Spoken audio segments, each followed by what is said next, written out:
ആപ്പിളും സാംസങ്ങും ചൈനയെ തള്ളി ഇന്ത്യയിലേക്ക് ചുവടുറപ്പിച്ചതിന്റെ പിന്നാലെയാണ് പ്രമുഖ വ്യവസായിയായ ഇലോൺ മസ്ക് ഇന്ത്യ സന്ദർശിക്കുന്നു എന്ന വാർത്ത ഏറെ ശ്രദ്ധ നേടിയത്.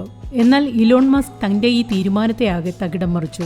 ടെസ്ല കമ്പനിയുമായി ബന്ധപ്പെട്ട് വളരെയധികം ജോലികളുണ്ട്, അതുകൊണ്ട് ഇന്ത്യ സന്ദർശനം ഒഴിവാക്കുന്നു എന്നാണ് വ്യക്തമാക്കിയിരുന്നത്. എന്നാൽ ഇത് പറഞ്ഞ വ്യക്തിയാണ് യാതൊരു മുന്നറിയിപ്പുമില്ലാതെ ചൈനയിലേക്ക് പോയത്. ചൈന ഇലോൺ മസ്കിനെ ഹാർദവമായി സ്വാഗതം ചെയ്യുകയും ചെയ്തു.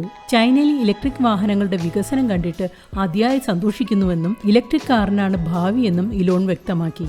ചൈനയിലെ വ്യവസായ മന്ത്രി ഇലോൺ മസ്ക് എല്ലാവിധ സംരംഭങ്ങൾക്കുമുള്ള വാതിലുകൾ തുറന്നുകൊടുത്തു. ഇതിൽ നിന്ന് ഒരു കാര്യം വ്യക്തമാണ്, ഇലോൺ മസ്കിന്റെ ഇന്ത്യ സന്ദർശനം പെട്ടെന്ന് ഒഴിവാക്കിയതിന്റെ പിന്നിൽ ചൈനയ്ക്ക് വ്യക്തമായ കൈയുണ്ട്. ചൈന നല്ല ഓഫറുകൾ നൽകിയാവും ഇലോൺ മസ്കിനെ അങ്ങോട്ടേക്ക് കൊണ്ടുപോയത്. കേരളത്തിൽ നിന്ന് കിറ്റെക്സ് കമ്പനിയെ കൊണ്ടുപോയതുപോലെ ചൈനയിൽ ഇലക്ട്രിക് കാർ ഉണ്ടാക്കി ഇന്ത്യൻ വിപണിയിൽ വിൽക്കാനാകും ഇലോൺ മസ്ക് പദ്ധതിയിടുന്നത്.